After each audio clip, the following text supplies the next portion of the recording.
Fala pessoal, tudo bem? Estamos aqui hoje com o Dr. Alexandre, médico endocrinologista, que atua aqui na nossa região, na cidade de Quixadá, aqui na região do Sertão Central. E vamos falar aqui hoje sobre essa questão da abordagem do endocrinologista voltado para o paciente que está com sobrepeso. Aquele paciente que, não vou dizer que está obeso, mas ou já está obeso, ou vai ficar obeso, ou quem não está com sobrepeso e não quer e está preocupado em não ficar acima do peso, né? O Alexandre vai definir bem para a gente hoje essa questão assim, do que é obeso, o que é que a gente considera o obeso, o sobrepeso. E o principal é trazer a questão da informação, como o nosso paciente aqui do Sertão Central pode, quando ele deve ir ao endocrinologista e quando ele precisa fazer o acompanhamento, como fazer, aonde procurar aqui, tá próximo. Porque essa questão do sobrepeso, eu confesso que eu sou um cara que eu tenho muita dificuldade, a questão assim, para ganhar, todo mundo ganha ali rapidinho, mas para poder perder, e às vezes é uma coisa que a gente fica na dúvida. Quando é que é uma coisa que é só comportamental, que depende só de mim, e quando é uma coisa que a gente precisa procurar um segmento médico ali para ajudar com a terapia medicamentosa, para ajudar a controlar melhor esse peso. Então, Alexandre, se apresenta aí pro pessoal, diz aí de onde é que tu vem. Aqui no interior é muito importante a gente falar de quem a gente é filho, de onde é que a gente vem, porque o pessoal pergunta muito. Com certeza. Se apresenta aí pro pessoal aí, para a gente poder conhecer melhor. Pronto, primeiramente obrigado pelo convite para participar desse projeto. Sem dúvidas fundamental para levar informação para a comunidade, informação para quem muito precisa, e hoje é o que a gente mais tem dificuldade em relação à informação de qualidade. Então, aqui é um veículo de informação de qualidade e é muito útil, né, que a gente possa ter esse momento de compartilhar informação com a população. Eu sou Alexandre, eu sou médico endocrinologista, tenho formação pela Universidade Federal do Ceará, estou atuando aqui em Quixadá, na região, e também em Fortaleza. Então, consigo dividir a agenda entre dois locais para atender melhor a quem me procura. E a obesidade é uma das doenças que o endocrinologista atende, né? E, por sinal, é uma das mais prevalentes, é uma das que eu mais recebo no consultório. E é uma das doenças, olha o que eu estou falando, a obesidade é uma doença, certo? Isso vai ser importante para a definição. Que é importante para está evitar associado... o que a mídia vem hoje, a questão da romantização, da questão da... Exatamente, é um assunto também importante isso aí, e que a obesidade está associada a outras doenças, né? Como hipertensão, como diabetes, fator de risco para desenvolver câncer, para várias outras doenças, inclusive na coloproctologia também tem problemas que são influenciados e são potencializados pela obesidade. Primeiro, existe uma definição de obesidade. Obesidade é uma doença, isso é uma definição, tem que ser encarada como tal, como uma doença, causada pelo acúmulo excessivo de gordura no tecido gorduroso do corpo. Um acúmulo excessivo, que excede os padrões de normalidade. E existem parâmetros numéricos para estabelecer o que é obesidade. De forma simples, qualquer médico pode dar o diagnóstico de obesidade, né, utilizando duas medidas muito simples, que é o peso e a altura. Então, peso pela altura ao quadrado, a gente tem um índice chamado IMC, que é o índice de massa corpórea. E existe parâmetros diagnósticos que o IMC a partir de 30 caracteriza obesidade, e IMC a partir de 25 ou 27, depende da referência, até 30 caracteriza sobrepeso. E abaixo desses parâmetros, de 25 a 27, a gente tem o índice normal, supostamente normal. Isso é um parâmetro muito fácil, muito simples de qualquer médico, qualquer pessoa avaliar. Para definir a obesidade não é o peso absoluto, né? Então, tipo, uma pessoa que está com 70 quilos, pela altura ali, já pode ter um IMC um pouco perto dos 30 ali, já pode ser uma pessoa que está acima do peso, né? 70 quilos para uma pessoa que tem 1,50 m é diferente proporcionalmente do que uma pessoa que tem 1,90 m, né? Então é diferente isso. E o IMC é uma ferramenta simples de avaliar isso, mas também tem outras ferramentas. Por exemplo, a prega cutânea, de densidade de pouso, a circunferência abdominal, que é uma ferramenta muito útil, muito simples, barata, praticamente zero custos, né, de se realizar no consultório de qualquer médico, de qualquer profissional de saúde, na verdade, e que dá para a gente estimar que o paciente tem sobrepeso, obesidade, até mesmo síndrome metabólica, que é um conceito mais complexo. Então, o IMC acima de 30 caracteriza a obesidade, né? E como tal, ela é fator de risco para outras doenças, como eu enfatizei aqui, inclusive um paciente com diabetes ele pode ter de 3 a 5 vezes mais, aliás, um paciente com obesidade pode ter de 3 a 5 vezes mais risco de desenvolver diabetes, entre outras doenças metabólicas que essa doença está associada. Uhum. Então, assim, a definição da obesidade é acima de 30, mas acima de 25 já tem que se preocupar, né? Entre 25 IMC, e 30, né, a gente teria o que caracteriza o sobrepeso. O sobrepeso, baseado pelo IMC, é também um estado que já proporciona um risco mais elevado de desenvolver outras doenças como diabetes, hipertensão, dislipidemia, doença cardiovascular. Então, desde já, o sobrepeso já indica uma preocupação e que o paciente tem que se procurar um atendimento médico para cuidar. Inclusive, para a definição de tratamento de obesidade, o quesito sobrepeso já indica tratar, né, eu falo tratamento clínico, desde que o paciente tenha sobrepeso associado a alguma doença metabólica relacionada ao excesso de peso. Certo. Esse tratamento não é só medidas comportamentais, tipo assim, procurar ter uma dieta saudável, atividade física, mas já tem que pensar em algum tratamento medicamentoso, alguma coisa, né? Eu já fico todo paciente, desde sobrepeso, a base do tratamento para qualquer paciente com sobrepeso ou obesidade é mudança de estilo de vida, né? Que é um conceito que eu nem gosto muito de falar mudança, eu gosto de falar melhora de estilo de vida. Que quando você muda, você pode mudar para ruim, né? Também, né? Então, prefiro falar mudança ou melhora. Então, quando você fala melhora do padrão de vida, do estilo de vida, você coloca no paciente o conceito que ele precisa sair de uma zona de conforto em que ele está sedentário, maus hábitos alimentares, um estilo de vida não saudável, que ele melhore para um estilo de vida mais saudável. E aí já tem um impacto super positivo, muitas vezes sem nem precisar de medicamento. Então aqui, ó, só calculando aqui meu IMC aqui. Mas... Aí eu tô na prática aqui, né? Cadê? Peraí, dá 1,83. Calculando ao vivo. Vezes 1,83. O IMC. Dá 3,3. 3,34. Aí eu tô pesando, atualmente, deixa eu ver como eu pesei, começo da semana, eu tava com 114 quilos, né? 3,34. Putz, 34 mil IMC, né? E aí, aproveitando o resultado do teu IMC, a gente classifica a obesidade, né? Então, existem obesidades grau 1, 2 e 3, que é a mesma coisa de mórbido. IMC entre 30 e 34,9 seria obesidade grau 1. De 35 a 39,9 seria obesidade grau 2 e de 40 para cima seria obesidade mórbida. Essa classificação influencia no tratamento, né? Influencia no tratamento, no tipo de tratamento também, né? Quando a gente fala de um IMC a partir de 35, se ela for associada a algum problema metabólico, diabetes, hipertensão, ou esteatose hepática, que é a gordura no fígado, ou apneia do sono, existe uma lista de doenças metabólicas associadas à obesidade que indicam para o paciente fazer cirurgia bariátrica, por exemplo, né? Que em algumas doenças a gente chama até de cirurgia metabólica, porque a cirurgia tem um potencial de resolver também inúmeras doenças, né? Resolver, entre aspas, né? Controlar inúmeras doenças.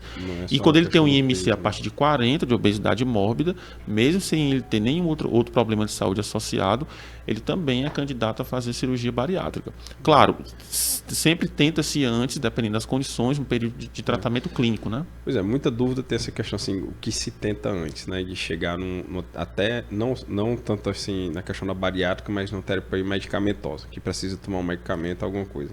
Por quanto tempo se considera aquele paciente? Por exemplo, eu calculei meu IMC aqui, estou com IMC 34. É uma coisa, acho que há uns 6 meses atrás, antes de eu sofrer o meu acidente de bicicleta, que eu estava bem mais ativo na atividade física e tudo, eu estava com IMC ali de 30, 31. Entendeu? Aí nesses 6 meses eu tive fator, questão, sofri um acidente, fiquei mais parado, a carga horária de trabalho, quando eu voltei do acidente, aumentou muito.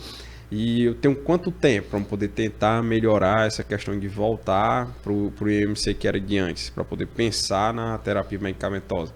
Que é aquele paciente que está ali, doutor, porque eu estou passando por uma fase ruim e tal, não sei o que, eu estou tendo pouco tempo para ter uma dieta saudável, pouco tempo para poder fazer uma atividade física, e alguns meses atrás, anos atrás, eu não tinha esse peso.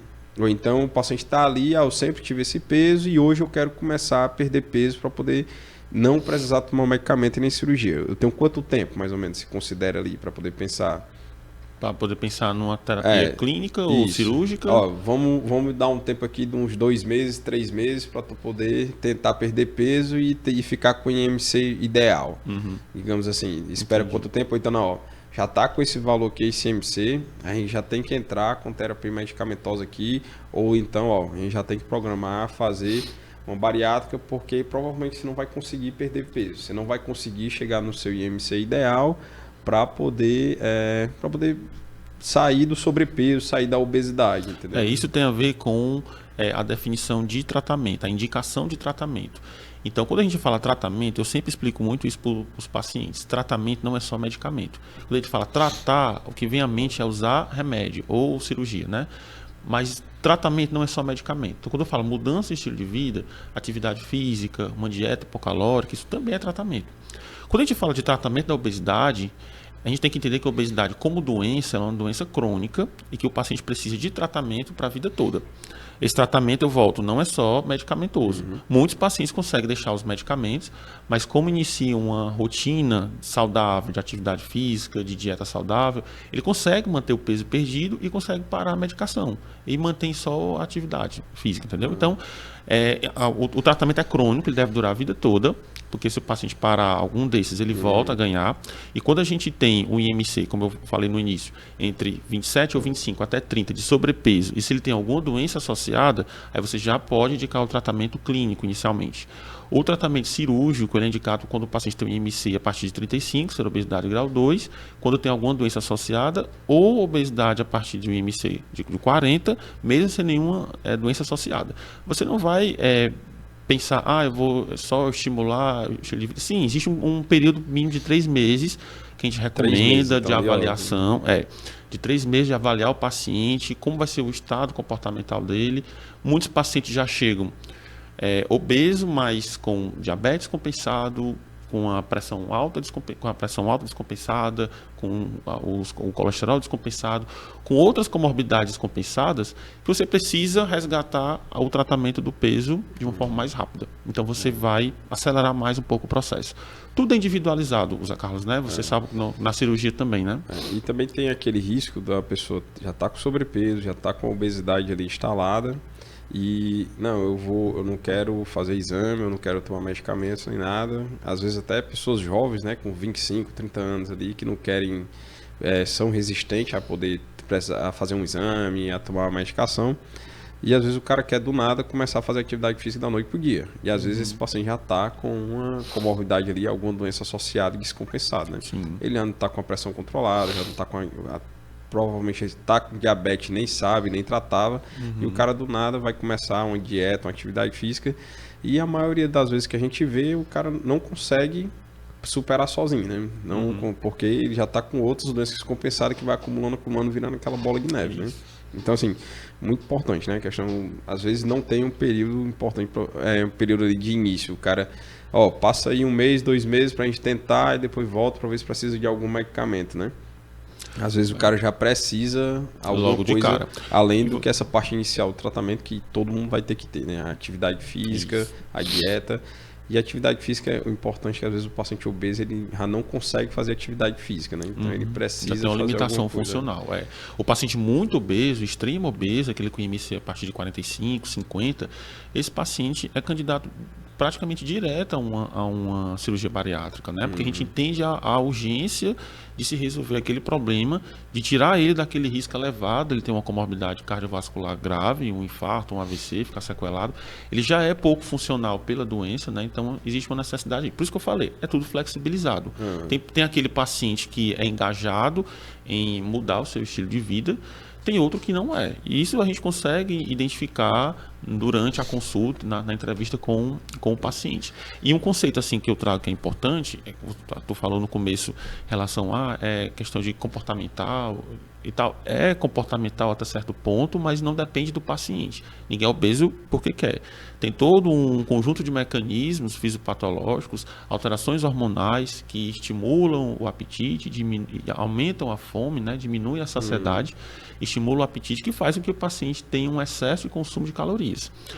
Entre essas doenças, uma das principais que a gente vê mais são transtornos de ansiedade, que estão geralmente associados a transtorno de compulsão alimentar, é uma das mais prevalentes. Então, nesse caso, a gente tem que tratar o problema de base, que está Geralmente é associado. aquele pessoa que já chega dizendo, doutor, eu tenho muita facilidade de ganhar peso, né? Que se compara com outra pessoa que acaba, uma pessoa dentro de casa, que é aquela pessoa que come, mesmo tanto da outra, mas acaba que acaba com um peso maior do que a outra pessoa, né? Então tem alguma coisa por trás, né? A obesidade é uma doença multifatorial. Então tem componente genético, isso já está comprovado, multigênico, inclusive, são muitos genes que já foram identificados nesses últimos anos de estudo. Fator comportamental, fator ambiental, o ambiente que o paciente vive, né? Então, se a pessoa mora num ambiente que tem que ter pessoas que comem mais, que tem um comportamento excessivo alimentar, que são obesos, ele tende a ter um desenvolvimento de obesidade também. Isso é estabelecido, né? Tem a ver também com a atitude da pessoa em relação ao sedentarismo, a rotina de trabalho e afins. Então, é uma doença multifatorial. A gente tem que buscar abraçar o máximo de fatores possível no tratamento desse paciente para ele ter sucesso. E, principalmente, ele conseguir manter. Às vezes é mais difícil manter do que você iniciar, do que você ter o resultado inicial. Inclusive os bariátricos, né? Pacientes que passam por cirurgia bariátrica, tem uma taxa de 30% a 35% de pacientes que voltam a ter ganho de peso, principalmente entre 6 e 12 meses após. Então, a gente já viu que a questão da definição da obesidade não envolve só a questão do número, né? Ali do IMC. Começa com aquilo ali e a questão do resto, o restante da abordagem tem todos esses fatores. Eu acho que o principal é voltado quando a pessoa identifica o que influencia naquilo dali, né? Também, com Eu certeza. acho que, no meu caso, eu sou uma pessoa extremamente ansiosa. Estou aqui, então... quando tem algum fator, alguma coisa, eu lembro na época que estava perto de prova, a prova para o vestibular, a prova para residência, eu sabia que era aquele período ali que eu ia ganhar uns quilos, porque tanto aumentava a questão do ritmo para poder estudar, o cara ficava mais sedentário, como aumentava a ansiedade, que o cara acabava comendo mais. Então envolve também essa questão do tratamento psicológico. Com certeza. Inclusive, das primeiras terapias que a gente indica para o paciente que tem transtorno de compulsão alimentar é a psicoterapia com TCC, que é a terapia cognitivo-comportamental. Justamente porque a gente reconhece a necessidade de se estabilizar do ponto de vista emocional, psicológico do paciente, para se ter um tratamento mais adequado para ele. Existe realmente esse perfil que você relatou, é muito comum, especialmente hoje, na era pós-pandemia, né, de pacientes cada vez mais ansiosos, uma rotina de vida cada vez mais estressante, que quando chega em casa, a única compensação que ele tem por dia estressante é a comida. É sentar em frente a uma televisão, pegar uma pipoca, um salgado, nuggets, refrigerante, pizza, hambúrguer, seja lá o que for. Junta a turma e bebida, tira gosto, carne, por aí vai. Então, se identificou aí, Jacaré? Muita gente se identifica porque é comum, né? Quem não gosta de chegar em casa depois de um dia cansativo e ter um momento de prazer desse? O problema é a frequência com que isso acontece, né? E a forma como você consegue lidar com isso. Você é capaz de deixar de ter um momento desse por decisão própria e não sofrer? Você é capaz de comer menos e não sofrer? Não dá algum tipo de angústia? Ou você come, quando você come muito, que percebe que excedeu a quantidade de comida, lhe dá algum tipo de remorso, de sensação de dificuldade, de tristeza, de arrependimento por ter comido mais? Dá, mano. Eu vou ficar arrependido demais quando eu sento ali que o cara come aquela pizza, então come alguma comida assim que o cara exagera, dá um remorso. Essas perguntas estão dentro dos critérios de diagnóstico de transtorno de compulsão alimentar. E é bem clássico, assim, a maioria diz que come porque não consegue controlar e depois bate o arrependimento. Mas ela não faz isso porque ela quer. A pessoa faz isso porque ela tem um transtorno. Então tem que entrar aí a terapia. Tem que entrar aí também a terapia cognitivo-comportamental, entrar com medicações ajustadas, né? A gente vê que há necessidade de primeiro compensar esse paciente do ponto de vista psicológico. Muitos chegam realmente descompensados nesse critério. Precisa ajustar antes de você começar alguma medicação. E muitos já chegam usando medicações psicotrópicas e a gente precisa ajustar o medicamento para não interferir no mecanismo de ação desses outros medicamentos psicotrópicos. Psicotrópico, o exemplo muito usado, né? E no, que a gente vê muito pacientes usando, amitriptilina, fluoxetina, sertralina, né? alguns Psicotrópicos seriam os medicamentos medicamentos de receita controlada, né? Que precisa de receita branca de 2 vias, né? o pessoal usa medicamentos para dormir, diazepam, Isso, tá prazolam, todos esses muito comum. medicamentos aí, às vezes o paciente já está sendo tratado por alguma coisa e está chegando ao nível assim, da questão do peso que está sendo influenciado por isso aí, né? Isso. Tranquilo, Alexandre. Então, assim, a obesidade é bem complexa e acho que no meu meio pessoal é bem presente e no meu meio profissional, os pacientes que eu atendo também é muito comum, os pacientes estarem com sobrepeso ali influencia bastante, certo? Então, aí, Alexandre, aqui na região, no Sertão Central, então o paciente está lá, está com sobrepeso, ele está aqui assistindo a gente e o cara quer procurar um tratamento, ele quer procurar uma ajuda, uma assistência, principalmente voltada na parte endocrinológica, né? Então o cara, e também quem já está com sobrepeso, com obeso, e às vezes quem não quer. Será que eu tenho tendência a ser obeso, eu tenho que controlar melhor a alimentação e tudo para chegar no futuro não ser obeso? Como é que é aqui para a gente aqui do Sertão Central, onde é que a gente procura ajuda? A nossa assistência, primeiro, a assistência no SUS, ela ainda deixa um pouco a desejar, porque uma das terapias mais comuns e mais aplicáveis, tratamento clínico, medicamentoso, o SUS ainda não disponibiliza. Nós não temos no SUS nenhum medicamento que possa ser fornecido para tratar a obesidade diretamente, né? Dentre as medicações que a gente tem aprovadas pela Anvisa. A terapia que o SUS oferece gratuitamente é a cirurgia, né? A cirurgia bariátrica, mas só para aqueles perfis de pacientes. E quem já está na fila, quem já passou pela fila, sabe a dificuldade que é de chegar lá, na ponta que é passar pela cirurgia. Para a gente aqui da região é só em Fortaleza, né? Que para nossa região é Fortaleza, no interior a gente não tem. Aqui no Sertão Central, né? Mas aí, tipo assim, o paciente ele pode ir num posto de saúde ou ele tem que ir para um centro especializado, policlínica? Aí a nossa dificuldade já começa daí dessa questão de o medicamento apropriado para esse paciente é mais difícil. Só que esse paciente no SUS, ele tem acesso ao tratamento especializado com endocrinologista. Aqui em Quixadá, por exemplo, o paciente pode procurar um postinho de saúde, a unidade básica de saúde da família mais próxima, vai conversar com o médico, claro, né? Com o médico da família que vai estar lá atendendo, vai fazer aquela avaliação dele. Se ele julgar necessário, ele pode encaminhar para o especialista, que é o endocrinologista. No caso, sou eu que atendo aqui pelo município, pelo SUS, vai referenciar para mim e aí a gente vai ter uma nova conversa, eu vou examinar aquele paciente, tentar identificar quais são os pontos, tentar identificar os pontos em que a gente precisa melhorar desse paciente para fazer o tratamento mais adequado. O atendimento pelo SUS, aqui em Quixadá, de endocrinologia, funciona no serviço de atenção especializada, que fica vizinho ao CESP. Então, a área, um endereço bem central, de fácil acesso, o CESP todo mundo já conhece, né? Todo mundo sabe onde fica, então fica do lado. Então, ali, só que ali o atendimento é só referenciado. O paciente precisa ter essa referência do médico do posto para chegar lá. E aí entra na fila. Hoje a fila já está rodando com mais facilidade, com mais fluidez, né? Porque eu estou atendendo em 3 turnos na semana, então estou conseguindo dar vazão a esse fluxo. E assim, você identifica que tem esse problema, tem esse potencial, tem outras doenças associadas, você, paciente, não hesite em procurar o seu médico da família, que ele pode sim encaminhar.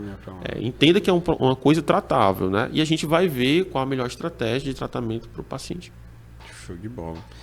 E no serviço particular, tem condições de fazer esse acompanhamento, fazer esse segmento também? Aí no serviço particular, aí eu atendo atualmente na Clínica São Rafael, quinzenalmente, e eu consigo ter uma agenda boa, já atender bastante pacientes, e lá a gente consegue fazer o mesmo atendimento, né, de qualidade, assim, compreendendo todas as necessidades do paciente e ver qual o tratamento mais adequado para ele, seja clínico, medicamentoso, seja cirúrgico, o que for mais adequado para o caso. Show de bola. E tu percebe que na maioria dos pacientes, a boa parte dos pacientes consegue resolver só por aqui, na parte clínica, ou tu tá percebendo assim que a parte dos pacientes já estão indo para a questão do encaminhamento para cirurgia, para já pensar na cirurgia bariátrica? Tem uma porcentagem menor de pacientes que a gente já identifica de cara que precisa ir para a cirurgia.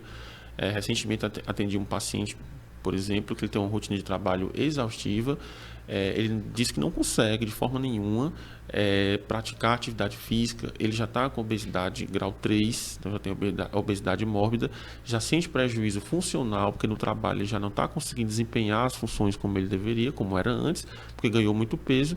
Então é um paciente que se enquadra já no perfil que ele se beneficia de cirurgia logo, assim. Então a gente já tratou de priorizar o caso dele e referenciar. Só que nesse caso de indicar a cirurgia bariátrica, o paciente entra também numa fila, ele é referenciado e ele entra numa fila para ser avaliado no serviço de essa referência. fila tá rodando, tá? Porque eu lembro uns pacientes que eu Com tinha alguma que o dificuldade, roda Lá em pouco, Fortaleza mas isso também roda. conhece, César Caos, HGF, HU. A referência que a gente tem é o Hospital Universitário, onde eu fiz residência. Lá tem um serviço de cirurgia bariátrica, que compreende atendimento com cirurgião bariátrico, com endocrinologista, nutricionista, psiquiatra, psicólogo e educador físico. Então, é um serviço, na verdade, não é só um ambulatório, é um serviço. Então, é bem Conheço, eu ouvi falar, os centros de obesidade, tem, eu não sei como é que não, eu lembro que eu conheci do César Caos, que era o Rodrigo Babadopoulos, o pessoal lá, que acho que ele também é do HU, né, o Dr. Rodrigo, que é cirurgião bariátrico. Não lembro assim de ter visto o nome dele no período que eu passei por lá. Não me recordo. Esses centros assim para tratar a obesidade é uma coisa assim totalmente multidisciplinar, né? Multidisciplinar. O paciente passa por todos para poder chegar até a bariátrica e tudo. Multidisciplinar. E acho que isso é bom para o paciente, mas acaba dificultando, que demora mais para o paciente chegar lá, né? Acho que a rodagem lá dificulta porque a gente passou por um período recente da pandemia que ficou zerado de cirurgia. Então já tinha uma demanda que agora ficou represada por causa da pandemia e agora essa fila que já estava represada está sendo dado encaminhamento para ela. Para ainda receber as novas demandas pós-pandemia, né, vamos dizer assim. Então tem muita coisa acumulada ainda para essa fila dar conta. E talvez por isso esteja mais lento. E não é. O paciente, quando chega lá num serviço especializado desse, que é um serviço complexo, né, envolve multidisciplinaridade, isso é muito bom. Tanto para o tratamento cirúrgico quanto para o tratamento clínico. A multidisciplinaridade é muito bom para qualquer tratamento de saúde, inclusive. Esse paciente vai passar por avaliação de todos esses especialistas, até ele ter o ok de cada parte constituinte desse complexo, e aí ele passar pela cirurgia, então. A cirurgia é a ponta desse processo. Entendeu? E aí, quando ele tiver o ok da parte psicológica, é importante o paciente estar compensado, porque muitos transtornos psiquiátricos, especialmente descompensados, são contraindicações de cirurgia bariátrica, porque se presume que o paciente não vai ter o tratamento pós-cirurgia adequado. O paciente precisa estar ok com a nutrição fazer a avaliação, ver que o paciente está assim, autorizado a fazer a cirurgia, pela endócrino, ver o que é que precisa tratar da parte metabólica antes, para então chegar no cirurgião e ele dizer, agora sim a gente vai operar. Então tem uma escalada aí antes. É o que eu digo muitos pacientes, demora para poder chegar lá, se o paciente já está precisando desse acompanhamento multidisciplinar no centro da obesidade e tudo, eu digo, demora um pouco para você chegar lá, mas aguarda um pouquinho que quando você chegar lá, você vai ver que vai valer muito a pena, né? E até lá dá para se fazer muita coisa. Né? É isso aí que eu ia te perguntar. Até o paciente chegar lá, pra gente aqui, a terapia medicamentosa. Esse pessoal está surgindo novas, não sei se está surgindo agora ou se é uma coisa que já vem de alguns anos atrás, né? Que chamam Ozempic, essas outras medicações, que eu até vejo muita gente, às vezes até colegas médicos aí, o pessoal usando sem orientação, sem nada. O cara, eu vou começar a usar porque um parente meu, um amigo meu usou e tudo. Ouvindo nas redes sociais, né? E aí, o pessoal tá usando muito e tá seguro usar isso aí? A gente precisa ter cuidado quando fala de medicamentos assim em veículos, né, de rede social, veículos públicos, né, que geram informação que muitas vezes o paciente pode interpretar de forma equivocada. Inclusive na pandemia a gente viu que muitos medicamentos que foram citados como promissores, que existia alguma possibilidade de tratar, os pacientes já iam lá, iam nas farmácias e acabava todo o estoque, ficava aquele caos, né? Mas hoje, no Brasil, a gente tem medicações aprovadas pela Anvisa para tratar a obesidade, com indicação em bula de tratar a obesidade. E tem também medicamentos que a gente utiliza, que a gente chama de off-label, que são medicamentos que aqui não tem indicação em bula de tratar a obesidade, mas a gente sabe que trata a obesidade também pelo seu mecanismo de ação, e que lá fora já são utilizados com alguma frequência, só que aqui no Brasil ainda não são, né? Então, inclusive o próprio Ozempic é um medicamento que ele não é indicado em bula para tratar a obesidade no Brasil, ele foi lançado aqui para tratar diabetes.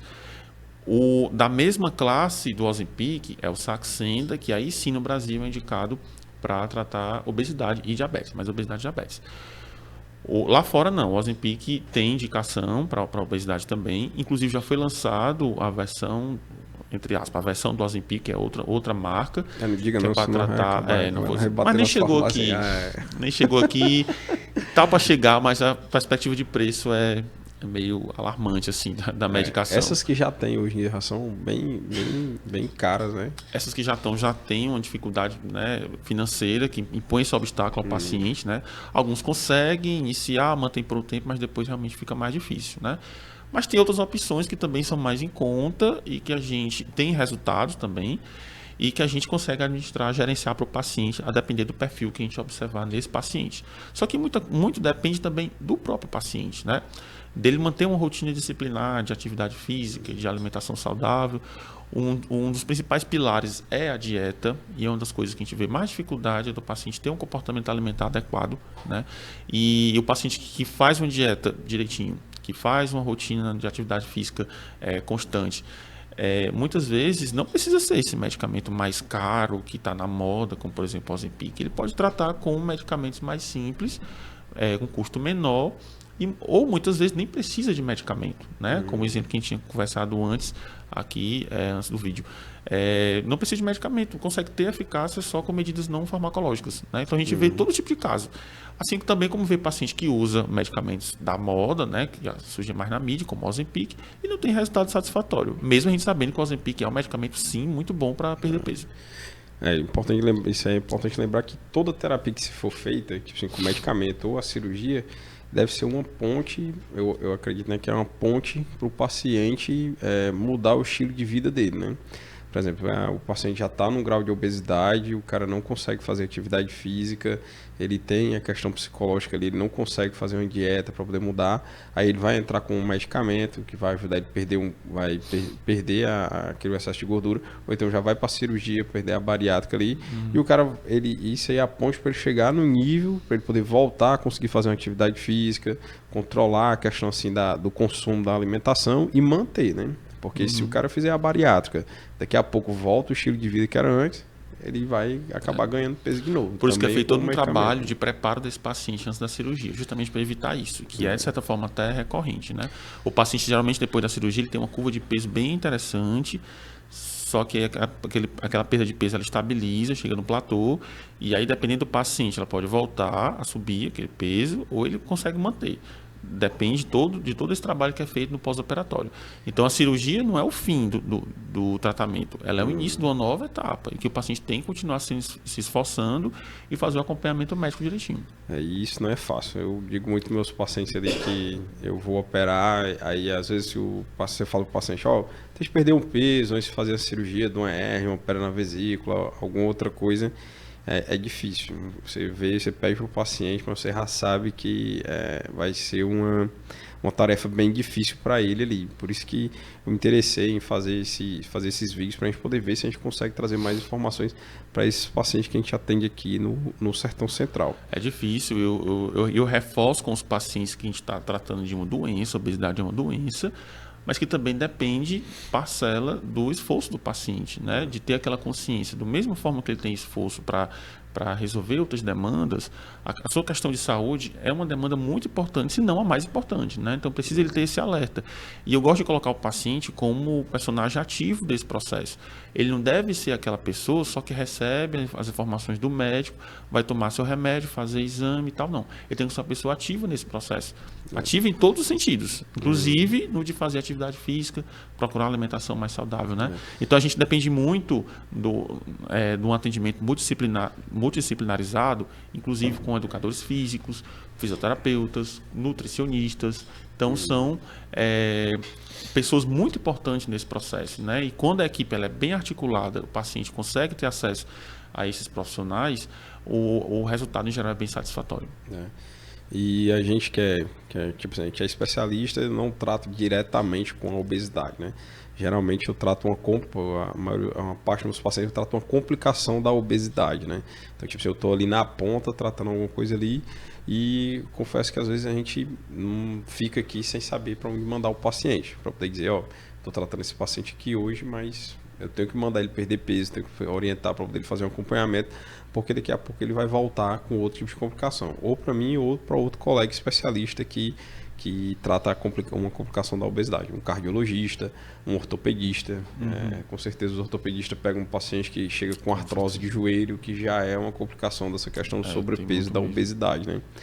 E o Alexandre está aqui para poder mostrar que muitas vezes é uma coisa que foge do nosso controle. Pô, chega num ponto que não é só uma vontade própria ali do cara querer que ele vai conseguir, né? Tem que ter uma ajuda de um profissional, não só de um profissional, de vários profissionais. Desde o endocrinologista, para poder a gente investigar a origem daquilo dali, né? Se tem alguma doença associada descompensada, uma diabetes, uma doença da tireoide, já alguma doença cardíaca, alguma coisa.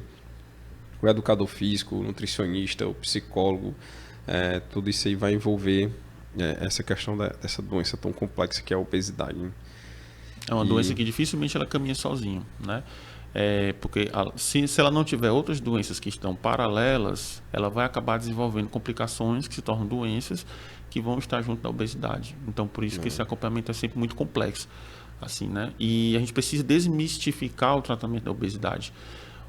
Até pouco tempo atrás existia um preconceito muito grande com isso, né? O paciente vai tomar remédio para perder peso, tipo assim, chegou nesse ponto, né? Então, não precisa ser assim.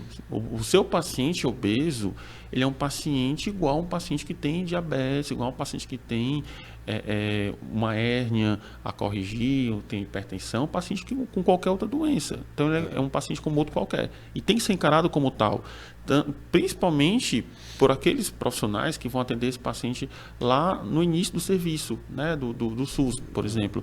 Tem que estar na atenção primária, os clínicos gerais, saber reconhecer e não deixar aquele paciente sair do consultório, pelo menos com uma mensagem mínima de que você tem excesso de peso, você pode lhe causar problemas e você precisa fazer alguma coisa.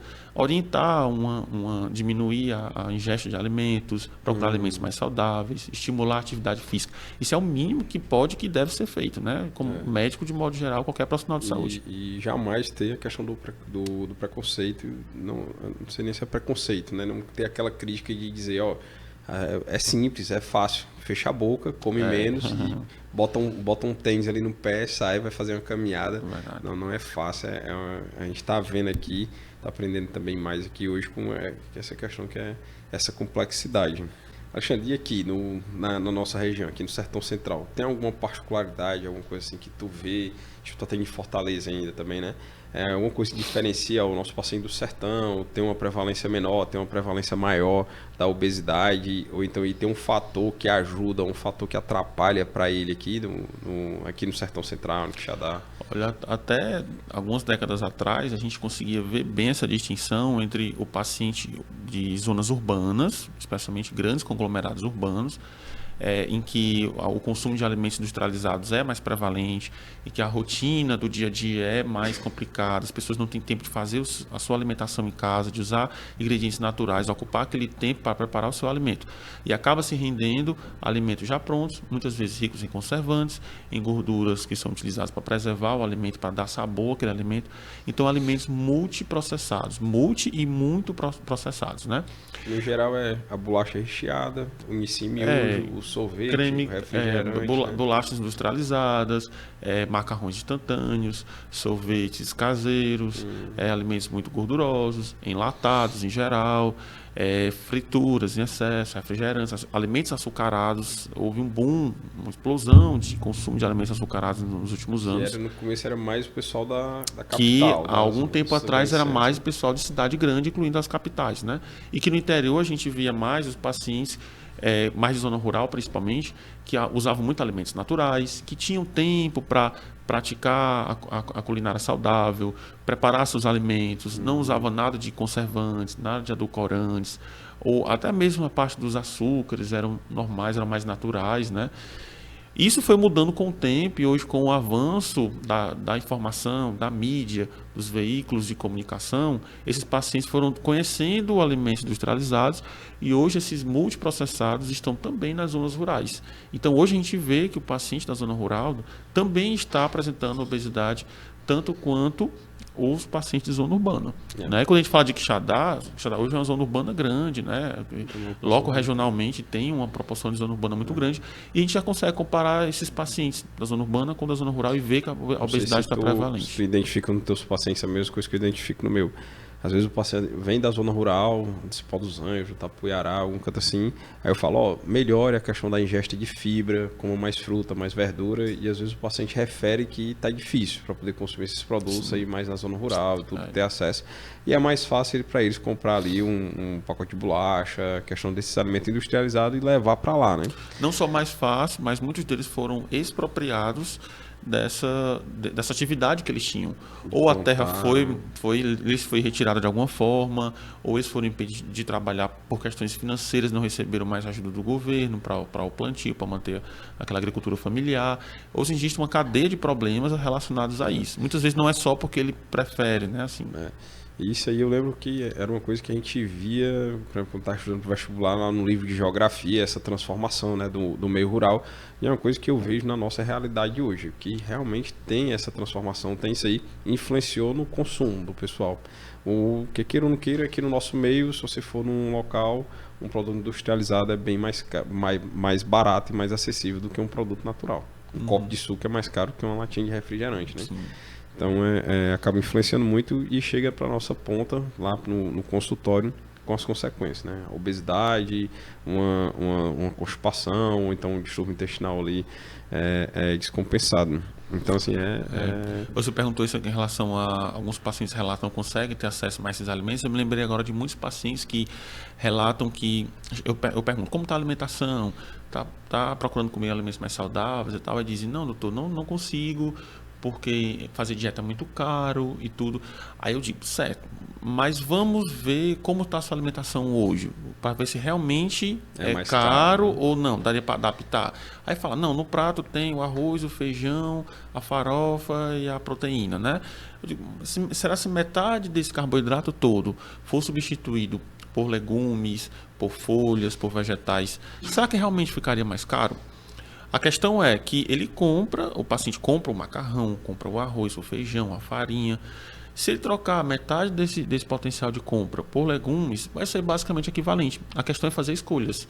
E muitas vezes é difícil ele mudar toda a rotina. A alimentação, no nosso meio, ela é uma coisa muito cultural e muito familiar. Geralmente, dentro das casas, o que come um, comem todos, né? Então, para você mudar daquele paciente que está com problema de obesidade mais avançada, você precisa mudar também dos outros da casa, porque não dá para um comer uma coisa, outro comer outra e por aí vai.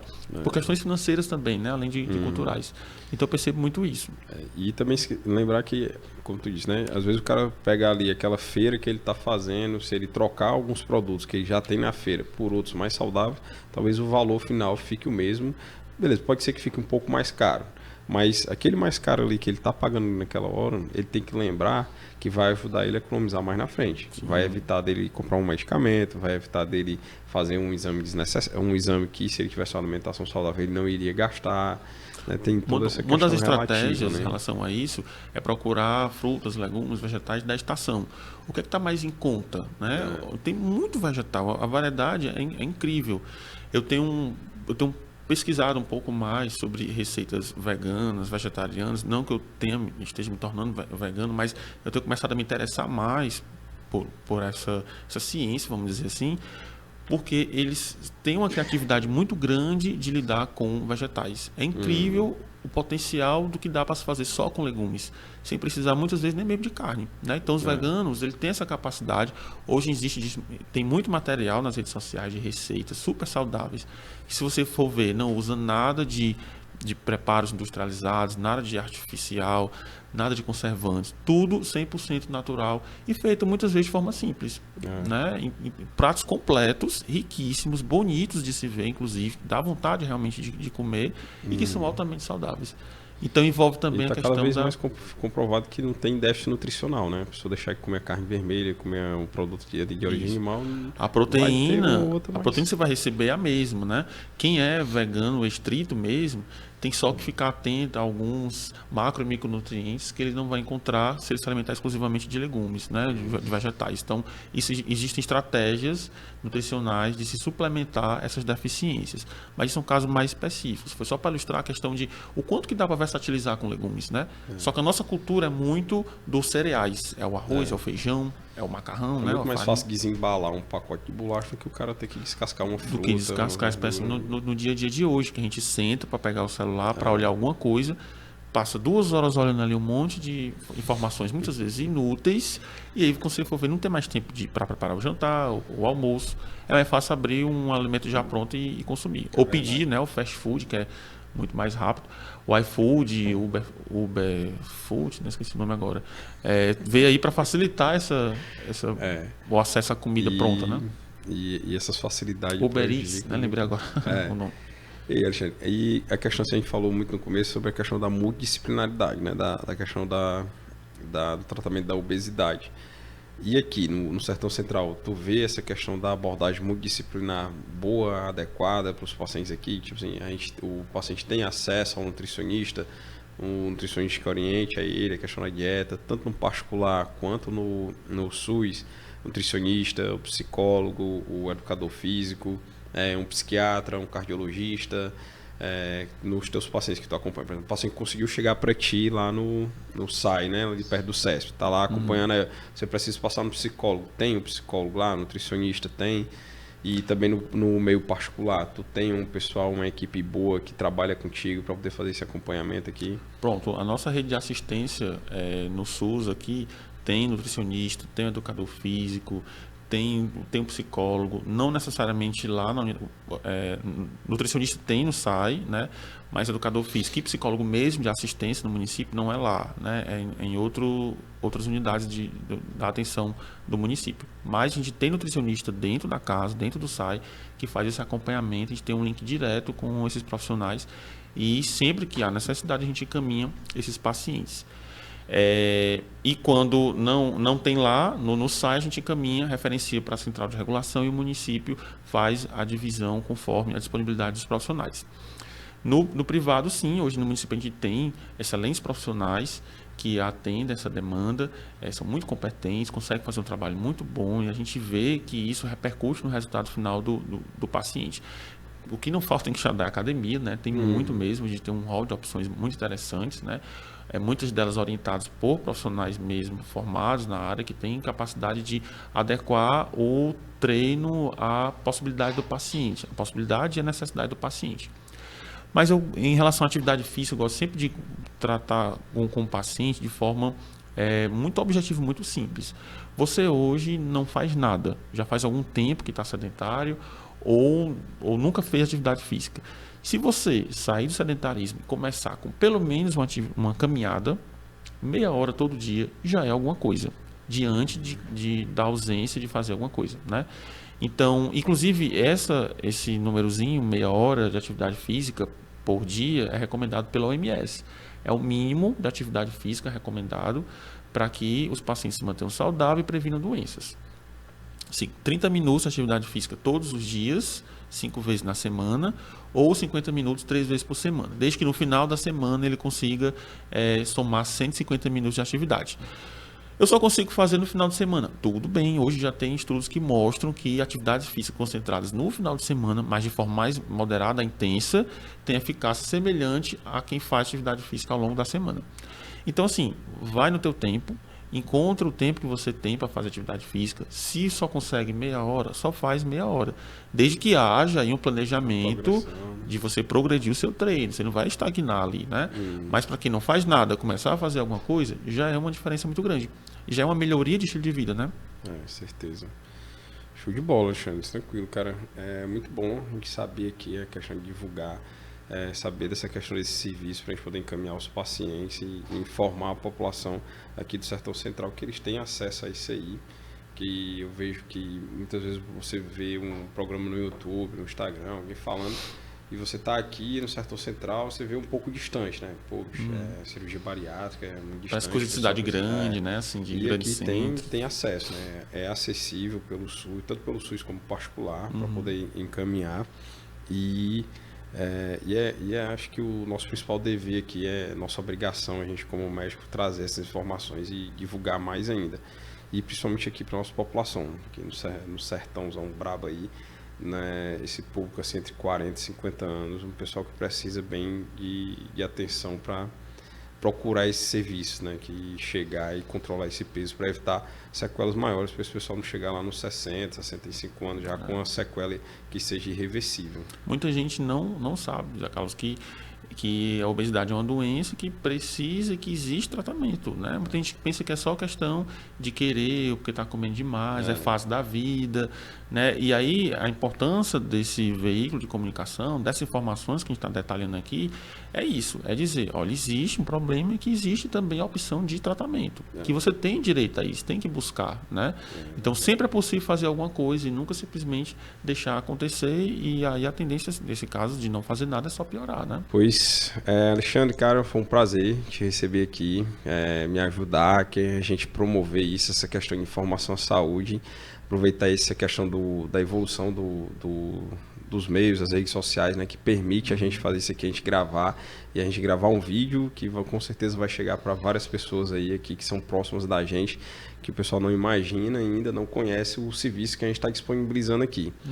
E falar assim que o Alexandre, talvez ele nem saiba, mas foi um cara que foi inspiração para mim, lá no começo ali, para poder começar a fazer medicina, quando eu terminei o ensino médio aqui, que eu fui pro cursinho, que aí eu conheci o Alexandre aqui do GVA, né, e sabia que o cara tava no cursinho.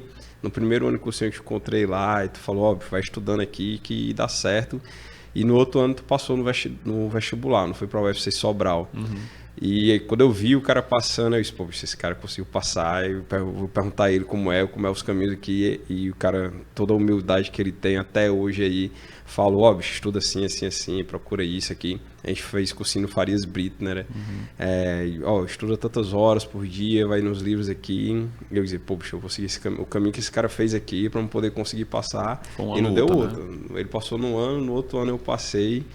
Fico feliz de ter participado assim da tua história. E hoje a gente está aqui, tipo assim, lá daquela época no GVA, que acho que no GVA, no ensino médio, a gente já tinha vontade de fazer medicina e foi pro cursinho, fazer a faculdade, fazer a residência, terminar a subespecialidade, e hoje a gente está atendendo aqui na nossa região, na nossa cidade. Contribuindo, né, para nossa região. Aqui, voltando essa parte da informação e atendendo e trabalhando no serviço de saúde, tanto no serviço público como no serviço particular, que acho que para o Alexandre, como para mim, eu sou eternamente grato poder o cara estar aqui perto de casa trabalhando, fazendo o que gosta, né? A gente exercendo a nossa profissão ali. Cara, e muito obrigado aí, mano. Eu que agradeço, né, Carlos, pela oportunidade aqui de estar participando desse momento, assim, é claro que esse momento, assim, eu jamais deixaria de não realizar, né, deixaria de participar, assim, é uma honra tratar de um assunto interessante, com uma pessoa que eu conheço, que eu tenho muito apreço e que eu sei que quer o bem para a nossa região, e tratando de assuntos que são muito pertinentes, né? Outros vídeos contemplarão outros assuntos importantes para a saúde de modo geral, e esse sobre obesidade também é muito relevante, né? E aqui é uma oportunidade da gente tratar de assuntos de forma séria, de uma forma informal, né? De um jeito informal, mas trazendo informações de qualidade, né? Porque assim como as mídias evoluíram para o bem, elas também podem fazer as pessoas terem acesso a informações ruins, né? Então aqui é uma oportunidade de informação de qualidade.